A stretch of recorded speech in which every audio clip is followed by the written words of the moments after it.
Alors aujourd'hui, la population peut venir découvrir le tunnel de Bure en construction et en particulier le tunnelier qui se trouve à 2440 mètres d'ici, sous le village de Bure, à 500 mètres de la sortie. Alors le public, malgré la pluie, vient ici jusqu'au portail. Derrière moi se trouvent des panneaux d'explication qui sont tenus par les mandataires, c'est-à-dire par tous les bureaux d'ingénieurs qui font et qui rendent possible la construction de ce tunnel. Ensuite, un peu plus loin, on a un diaporama qui, en 15 minutes, présente l'historique en images de ce chantier. Ensuite, on a des bus navettes qui transportent le public jusqu'au fond, à 2,4 km, à l'endroit où se trouve le tunnelier. Ensuite, dans le secteur du tunnelier, on a un petit film qui diffuse et qui présente la façon de construire ce tunnel. Et après, le public peut déambuler selon un itinéraire bien déterminé dans le tunnelier où des gens de l'entreprise Marty présentent les postes essentiels et expliquent comment cette machine fonctionne. La particularité de ce tunnelier, c'est que c'est actuellement le plus grand en activité en Suisse. Il faut savoir que cette machine a un diamètre d'excavation de 12,60 m et qu'elle présente au total un poids de 2000 tonnes, dont 250 uniquement pour la tête. Alors les travaux présentent actuellement une avance de 6 semaines sur le programme prévu contractuellement. On peut dire que ça avance très bien. On arrive à une excavation de 25 mètres en moyenne par jour. On a même des pointes à plus de 30 mètres et notamment l'entreprise a réussi à excaver 36 mètres en un seul jour.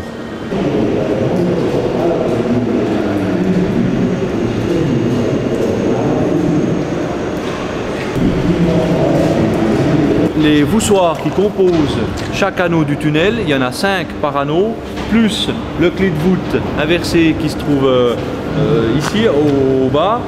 Ces voussoirs sont acheminés par camion sous la machine et puis ils sont pris en charge par cette grue ici, là. Ils sont soulevés et ils sont tournés de 90 degrés et ils sont déposés sur l'espèce de tapis roulant qu'il y a sous la passerelle, vous voyez. Et puis là, donc, ils sont poussés progressivement jusqu'au bout de cette passerelle et c'est à partir de là qu'ils sont pris en charge par une machine qu'on appelle un érecteur qui les met en place. C'est ça qui excave le rocher.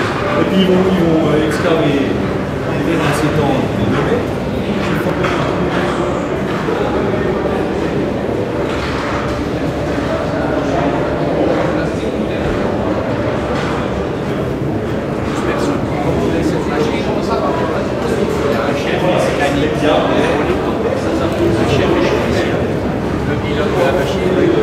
C'est un anneau ici quand on a fini.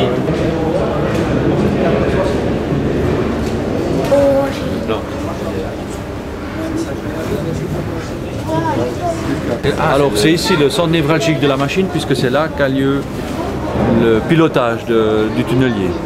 Alors avec ce système de caméra, ils peuvent voir ce qu'il y a à différents endroits sur le tapis et puis ça peut donner des informations sur le type de rocher qui vient, sur si tout d'un coup il y a moins de rochers, on peut se dire bah tiens là il y a peut-être un vide, peut-être un karst ou bien si c'est la couleur du rocher elle change, ça peut confirmer la progression géologique si on change de roche.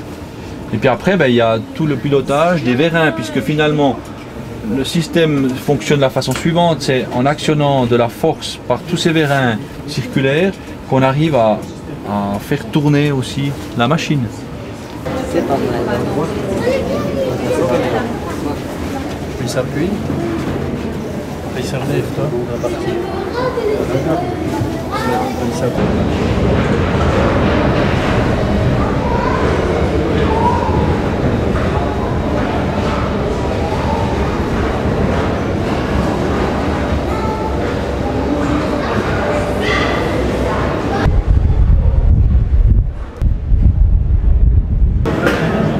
Ces vérins dans lequel on va mettre en place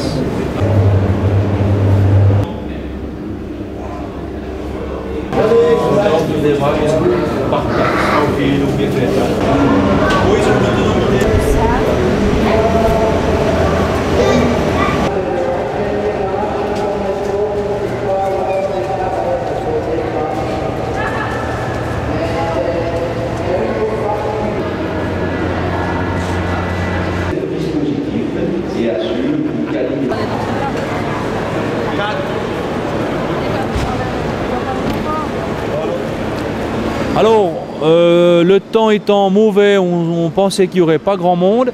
Finalement, on constate qu'il y a beaucoup de monde. C'est difficile d'évaluer l'affluence, mais on peut dire qu'on est extrêmement satisfait de la façon dont la population a répondu à cette porte ouverte.